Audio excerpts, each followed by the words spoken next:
Good afternoon. Hi, this is Lana Labonte. My spiritual name is Sundri Kirinkar, in case you're curious. And today we're going to talk about mindfulness in the moment. Have you ever noticed we've been so conditioned to be productive and constantly busy that we can't sit still? We don't even allow the mind to be quiet because we have to constantly be doing something. If we're not doing it physically, active, I'm engaged, I'm busy, I'm producing, I'm accomplishing, all these tasks that we set before ourselves, we feel we're not being productive and we're not creating. There's like this lack, this loss that we feel. So it's the same with the mind. And you probably notice that you can get carried away.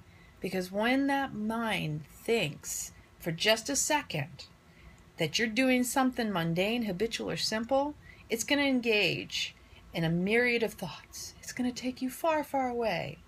Sometimes it's going to take you to the depths of despair, and sometimes it's going to take you to dreams you never knew you had. The question is, are you aware of it? Are you conscious of it? And how much do you control it? Do you let the mind serve you, or do you serve it? So as far as mindfulness, that's what that is. It's really tapping into where your mind is at all times. But also because it's a combination of where our mind is as the observer, as the doer, and it's the big S in self, not the small s as in itty bitty, I'm not important. So you have to understand one thing. The mind, the ego mind, it has the fear of being dissolved. It fears death. It's afraid that if it's not engaged, it's gone. It goes away. And the reality is it never goes away. So it's this fine balance, this fine dance we play in learning how to use the mind to our advantage and to allow it to serve us, as opposed to it being fearful that it is not contributing to you. Because the mind is really there to protect and serve you. So,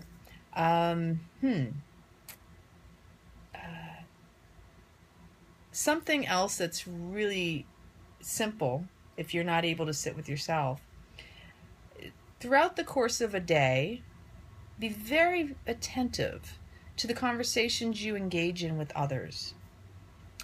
Do you engage in conversation with people with the intent to react or respond? Or are you able to engage in the conversation and be fully present with that individual, fully present listening to what they are saying with the intent to hear them and to understand them and to hold that space for them? Because really we all just want to be heard. So when we're engaged with another person, we're there because we feel we want to make a connection, we want to feel supported, we want to feel loved, we want to be heard. And I don't think there's a human out there that doesn't feel that way.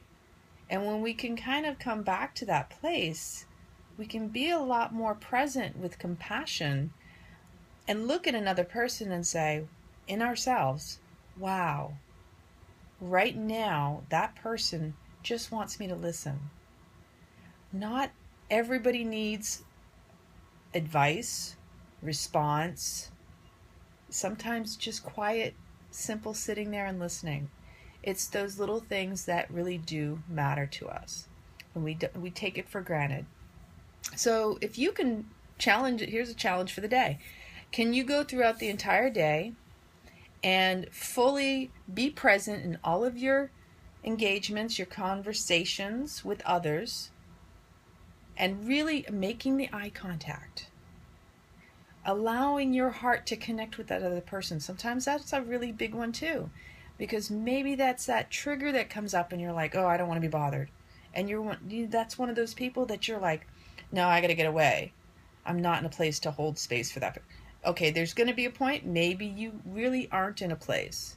But maybe if you take a second to just stand there, sit there, and just listen to the person, you may learn a little bit about yourself through being able to be present for another. So again, going back into the presence, this mindfulness in the moment, it really is about watching your thoughts. And when you have those types of conversations with people where you can already see your mind is going on a train, as opposed to listening and being present, it'll go into this direction of, oh, they just reminded me I've got to do this, and da da da da da da, and I have to do this, and I have to do that. All sorts of stuff will come up. Try to bring it back and be fully present. It may even be like, oh, I have to interject because I have to share this information because this person needs this information. Try to put that off to the side. If it's important enough, you'll remember after the person has stopped, and if it's even necessary to say anything.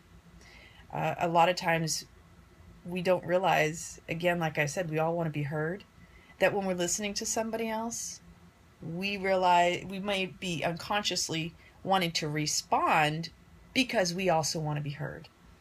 But what you'll find is the more compassionate and present you are, you give that other person the ability and opportunity to do the same with you.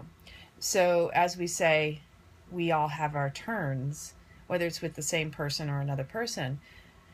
Try to remember that the more present you can be with another and hold that space, you're going to learn more about yourself. You're going to be more mindful of your thoughts and see how you're interacting.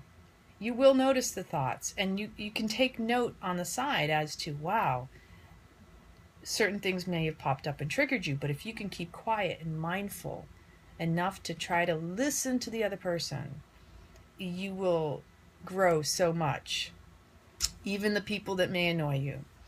So I was reminded earlier today that a while back, I have a friend who let me know that they hurt themselves today, and they tend to be accident prone. And I had that reminder of an epiphany I had years ago. This was so subtle and yet so profound for me. I was chopping vegetables in the kitchen, and I accidentally cut myself. And for whatever reason, I decided to sit there and go, okay, where was my mind right now? What was going on in my head? Was I present in the moment with what I was doing then? So here I am cutting. I cut myself. Where was my mind? And I traced it back and I went, oh my gosh. I had one of those thoughts at the moment I cut myself. I was in a judgmental mindset. And we can do this. We could be reviewing the day. It's kind of meditative, but yet it's not necessarily always constructive. I was reflecting upon the day and I was comparing myself, which is a judgment. I was judging someone else based on my own personal experiences, belief systems, and everything that I knew to be true for me and what I preferred, and comparing myself. And it wasn't even negative. It was just one of those things where I was like, oh, I wouldn't do that in my mind. But, that's what that person chose. It wasn't like a negative, oh, I hate that person or anything like that. It was simple. It was more like just getting into a judgmental, out of my own personal life, looking at something else for someone else.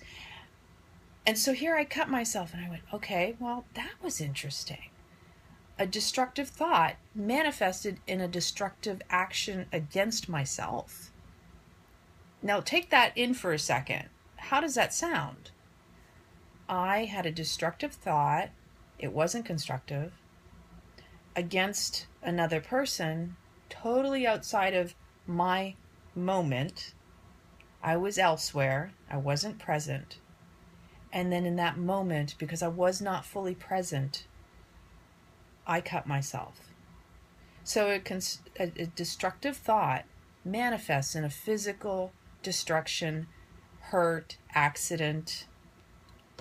You have to really see this in your own life, to where if you find yourself constantly accident prone, you're not physically present, You're not mentally present. You're not in your body. Sometimes people are just going through the motions and they can't understand why they're tripping over things and they're doing this and they're doing that, because a lot of times we're so ahead of ourselves.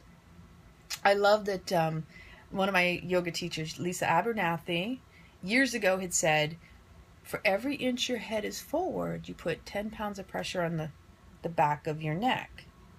And so a lot of people, they're living in the future.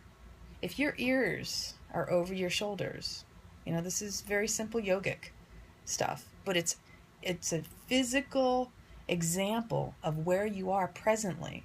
If your head is forward, you're in the future. If your ears are over your shoulders, you're in the present. And if your head is jutted back, and it's rare that we see this, but there's a lot of people like this, they're in the past. You start to learn a lot about body language when you learn about your own body. And so you can read other people. It's not always an exact science, but you get a pretty good gist of who you're dealing with. And that's where, again, the compassion comes in.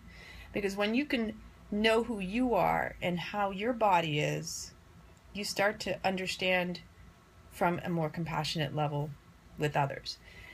So I had a second occurrence that same night, just to show me there was a pattern. And the pattern was that every time I had an unkind thought, something destructive was happening. And it manifested in my actions at the moment when I was not present. It's so simple. Even if we think we're reviewing the day and we're going over scenarios, we're carrying that energy forward. And instead of keeping all that energy with us, it's being projected. It's kind of like the yogis say that you have to balance your chakras, balance your aura, have all this radiance.